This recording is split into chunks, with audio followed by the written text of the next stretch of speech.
হাতে banner festoon, কণ্ঠে টেকসই পর্যটনের জন্য প্রকৃতি রক্ষার স্লোগান। শোভাযাত্রায় বিশ্ব দরবারে বাংলা সংস্কৃতি তুলে ধরার চেষ্টা। পর্যটনের বহুমুখী সম্ভাবনা এবং টেকসই ভ্রমণের গুরুত্ব তুলে ধরতেই এই উৎসব আয়োজন।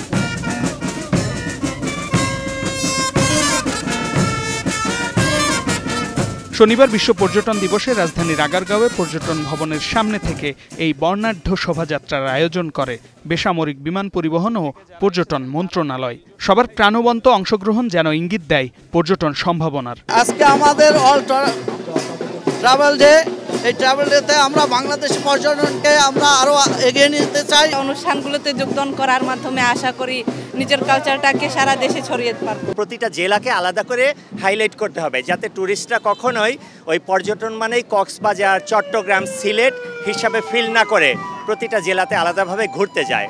দায়িত্বশীল ভ্রমণ, পরিচ্ছন্নতা এবং স্থানীয় সংস্কৃতির প্রতি সম্মান দেখিয়ে পর্যটনকে এগিয়ে নেয়ার শপথ নেন র্যালিতে অংশগ্রহণকারীরা।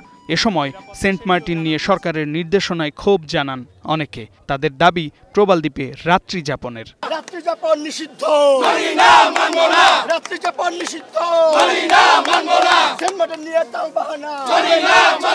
সেন্ট মার্টিন আসলে 1 মাস এখন খোলা, অফিসিয়ালি যে সিস্টেম আমরা দেখেছি জানুয়ারি মাসে খোলা থাকবে, ফেব্রুয়ারি মাসে খোলা থাকবে। কিন্তু ফেব্রুয়ারি মাসে তো আপনারা জানেন যে রোজার মাস আছে এবং সেই সাথে নির্বাচনের একটা ডেট দিয়েছে।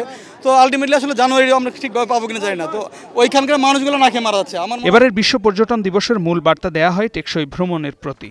নিজস্ব ঐতিহ্যটাকে আবারও তুলে ধরার একটা সুযোগ কিন্তু এই দিবসগুলো, এবং এই দিবসে নিজস্ব ঐতিহ্য যে আমরা সেলিব্রেট করি, এটাই আবার সারা বছর দেখা যায় রিপিটেড হয়। তা আমার খুব ভালো লাগছে।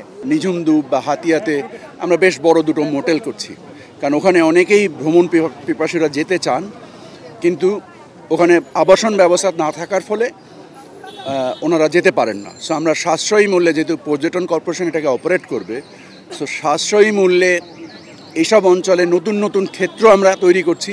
র্যালি শেষে আয়োজন করা হয় আলোচনা সভার, যেখানে বক্তারা বলেন অবকাঠামো উন্নয়ন, মানসম্মত সেবা, যোগাযোগ ব্যবস্থার আধুনিকায়ন এবং আন্তর্জাতিক পর্যায়ে প্রচারণা বাড়ালে দেশের বৈদেশিক আয়ের বড় উৎসে পরিণত হতে পারে পর্যটন খাত। পর্যটন এমন এক খাত যা একটি দেশের অর্থনীতিকে সচল রাখে। শামীম বিশ্বাস, স্টার নিউজ।